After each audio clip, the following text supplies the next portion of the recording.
Bonjour, c'est Alexandre Langlais. Bienvenue sur le podcast dédié à la transformation digitale des entreprises et des organisations. Alors, vous pouvez me retrouver également sur mon site perf-actor.com. Besoin d'une nouvelle source d'inspiration ? C'est ici que ça se passe, et toujours en moins de 5 minutes. Alors, c'est parti. Penchons-nous sur un cas qui a fait beaucoup parler, celui de Jiffy, une entreprise française bien connue, confrontée à de graves difficultés suite à une migration ERP désastreuse. Que s'est-il passé ?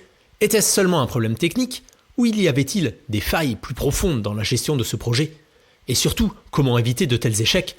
Nous allons analyser tout cela ensemble. En juin dernier, Jiffy a décidé de moderniser sa gestion avec un nouveau logiciel ERP. L'objectif ?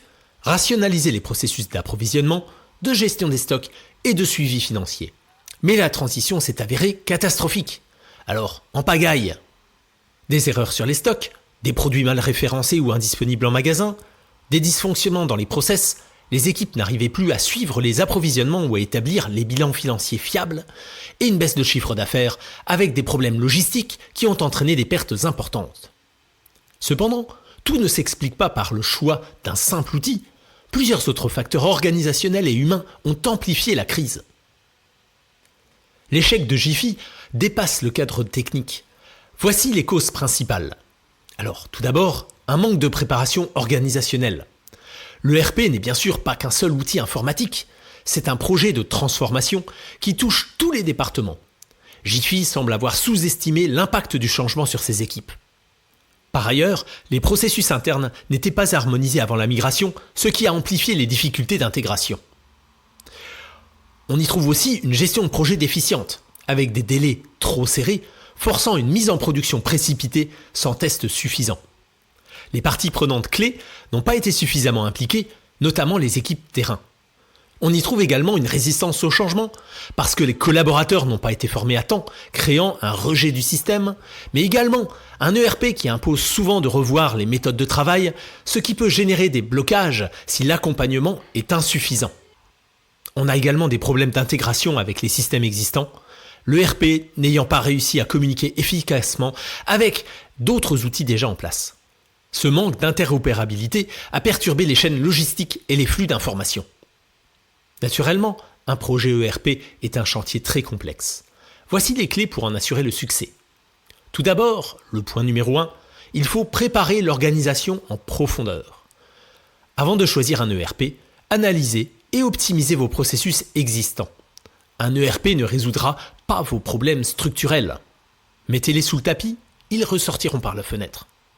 Mettez en place un comité dédié impliquant toutes les fonctions clés pour assurer une vision globale du projet. Le second point, il faut adapter la gestion de projet. Un mot d'ordre, pas de précipitation. Privilégiez une approche par étapes. Déployez l'ERP sur une région ou un département pilote avant de généraliser. Et aussi, allouer suffisamment de temps pour des tests approfondis en conditions réelles. Point numéro 3, accompagner le changement humain. Formez les utilisateurs dès les premières étapes du projet pour réduire la résistance au changement. Bien sûr, il faut s'assurer que la communication reste transparente pour expliquer les bénéfices attendus et gérer les inquiétudes. Quatrième point, il faut garantir l'interopérabilité. Assurez-vous que le nouvel ERP peut s'intégrer sans heurts avec les systèmes existants.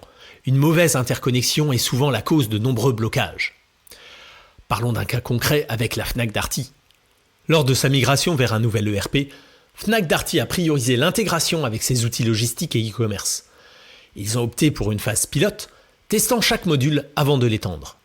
En parallèle, ils ont déployé un programme intensif de formation permettant aux équipes de s'approprier les nouveaux outils. Résultat, une transition fluide, une amélioration visible des performances. Le cas Jiffy nous rappelle que la technologie seule ne suffit pas. Un projet ERP, c'est avant tout une aventure humaine et organisationnelle. Mal préparée, cette transformation peut devenir un véritable cauchemar. Mais avec une approche structurée, il est possible de tirer le meilleur de ces outils puissants. Merci d'avoir écouté cet épisode de Digital Actor. Si vous avez apprécié cette analyse, partagez cet épisode et contactez-moi pour discuter de vos propres projets de transformation digitale. À très bientôt pour un nouvel épisode.